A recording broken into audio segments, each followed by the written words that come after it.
The teammates and the family of Dick Oviatt are very pleased that Ramsey High School is honoring Dick this way. In this video, we would like to tell you about his life as a resident of Ramsey, as a member of the Ramsey High School basketball team, and as a brave American who lost his life in Vietnam. My name is Rick Perkins, and I played on the Ramsey High School basketball teams in 1962 and 1963 with Dave Oviatt, who was the leading scorer and a really fine player on those teams. And in 1964, I was the captain of the Ramsey High School team, playing with Dick Oviatt, another really fine player. Dave and Dick and I started practicing basketball at the courts at the elementary school on School Street, I think in the 6th grade. We were really dedicated to basketball players. We got a little bit older and we graduated to the courts at Finch Park, where we played all summer long. Later in 1963, Dick and I went to the basketball camp of the legendary college coach Claire B., where we played 4 weeks of basketball with some of the top players in the East Coast, high school players that is, and we played day and night and really improved our skills. And you know, it's a wonderful experience that Dick and I had there, and we really got better. So that for the 1964 season, our coach Gordon Bedford was very pleased. We won our first 8 games. I remember Dick calling us the Jolly Green Giants. We had 3 guys who were 6'5", Dick Oviatt, number 50, Bob Burdikin, number 13, and Jim Romaines, number 40. So a 6'3" guard like myself had to play outside because we had such strength and power inside. We went on to have a very good season. You know, our coach was Gordon Bedford, a very successful coach and then athletic director at Ramsey. That 1964 team went on to win the league championship and won 2 games in the state tournament.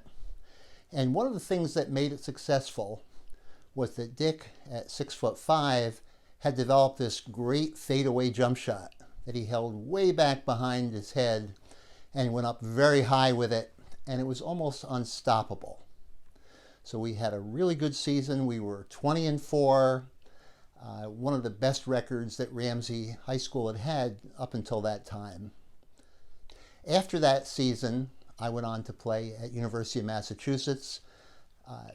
Dick graduated from Ramsey in 1965, went on to play at St. Lawrence University, and then somewhere in the middle of his college days, he decided he really wanted to do something that he loved, which is to fly helicopters. He left school, he enlisted in the U.S. Army, he became a warrant officer and a co-pilot on a UE helicopter that was used in the Vietnam War, and he was stationed in Vietnam. Sadly, on August 8th, 1968, his helicopter, a UE, was hit by a rocket-propelled grenade, and it crashed, and Dick and the other people on the helicopter were killed. I'll never forget, a few weeks after his death, his father, we called him Mr. Oviatt, obviously, came to our house and said he was very proud of his son, that Dick had died a man doing what he wanted to do, to fly helicopters and serving his country. My name is Jack May. I graduated from Ramsey High School in 1966. Dick Oviatt was a year ahead of me. He was one of my role models. When I entered Ramsey High, it had a great basketball tradition. We underclassmen were well aware of who the stars were on the varsity. Dick, I'm sure, was inspired by and mentored by his older brother Dave, who was the top player on the 1963 team. The 1964 team, Dick's junior year, was led by captain and all-county player Rick Perkins, who was an extremely strong team with an excellent 20-4 record. Coach Gordon Bedford insisted that all players master the fundamentals of the game, and he especially focused on defense. He was a firm believer in man-to-man defense and would only resort to his own defense under special circumstances. Dick Oviatt absorbed all of those lessons. At 6'5", with a good vertical jump, Dick was an excellent scorer with a shot that was almost impossible to block. He was also a good defender down low and quick enough and tall enough to present major problems for the opposition. Looking back at Dick's high school career, he was an eager athlete who participated in baseball, football, and basketball.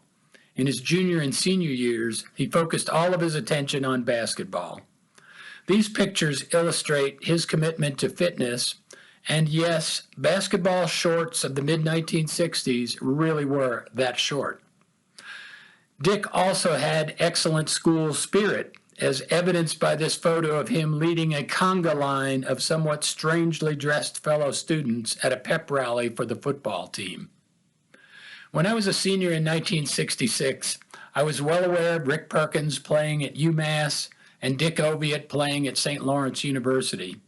It allowed me to dream of playing at the next level.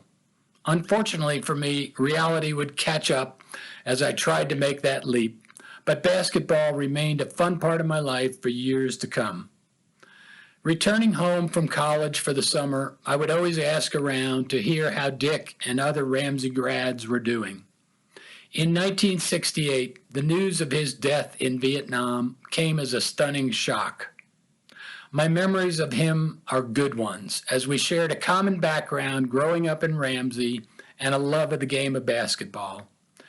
50-plus years later, he is still missed.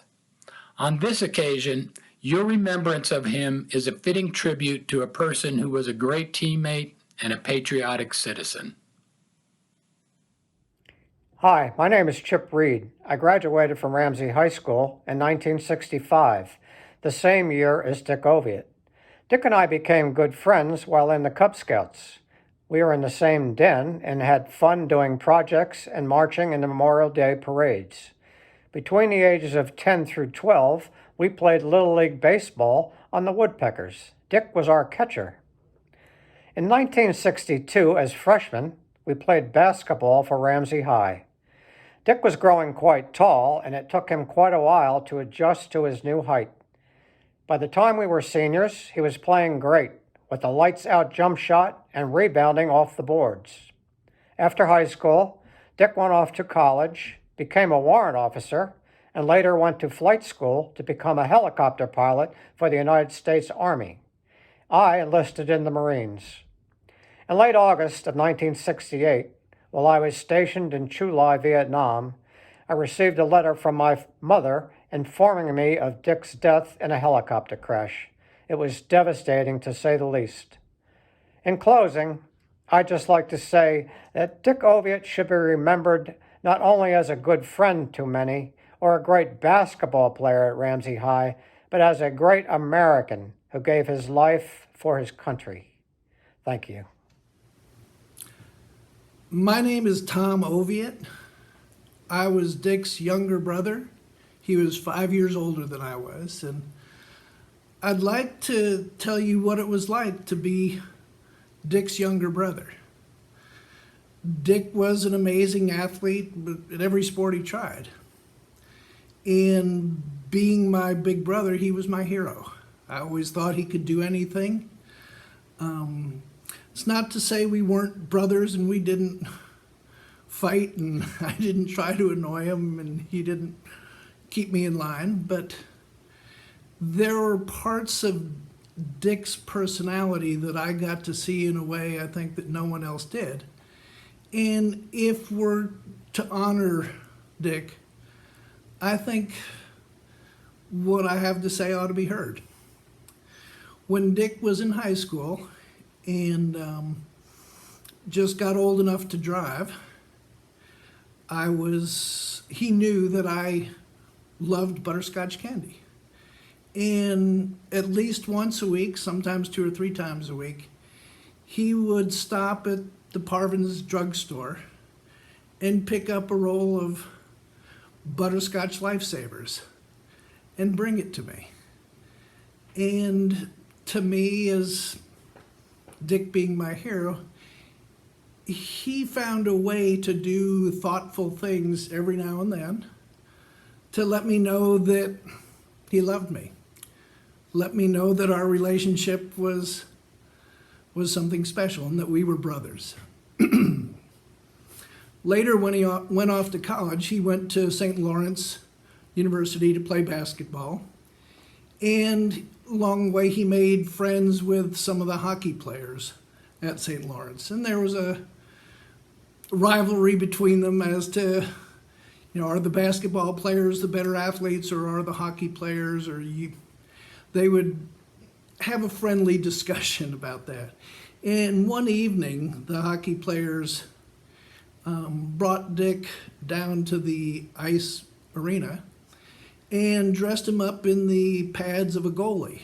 So he had on the pads and the glove and the mask and the whole outfit. And they did it to show him what it was like to be a goalie. They took hockey pucks and shot at the goal while Dick was in the goal for about 15 minutes and let him see what it was like to try to stop the hockey pucks coming at that speed. And he held his own. He took a few shots and stumbled around. But when it was done, they had earned his respect and he had earned their respect. And as a token of their friendship, they gave him a hockey puck. Well, when Dick came home from school for Christmas, he gave the hockey puck to me and told me that story. And to me, it reminded me the way that Dick lived. My father said that Dick lived as if he didn't know as if he did know he wasn't gonna be here that long. And so he tried outrageous experiences. He wasn't afraid to try anything. He didn't care whether he failed. He cared more about the experience and the adventure of trying it. And I thought that was a great lesson to teach to your little brother. The third thing I'd like to tell you about Dick, and probably the most important one, is before Dick went off to Vietnam, he had volunteered, signed up, joined the Army, and joined as a helicopter pilot. And of his class of 125 or so, there were 4 spots that would go to those who would fly the attack helicopters with the weapons, and the rest of the people in his class would fly the medevac helicopters, and those are the ones who fly into the combat areas to rescue people who are in battle and bring them out. And Dick, knowing that he'd finished somewhere around 5th, he was 1 or 2 places away, but he was going to fly the medevac helicopters. And knowing that, he came to his little brother, me, shortly before he left and explained what the situation was. He said, "Tom, I'm going to go over into the war and I'm going to be flying medevacs. And that's a dangerous job to have. And there's a reasonable possibility that I won't come back. And if that happens, I want you to learn something from me and remember it.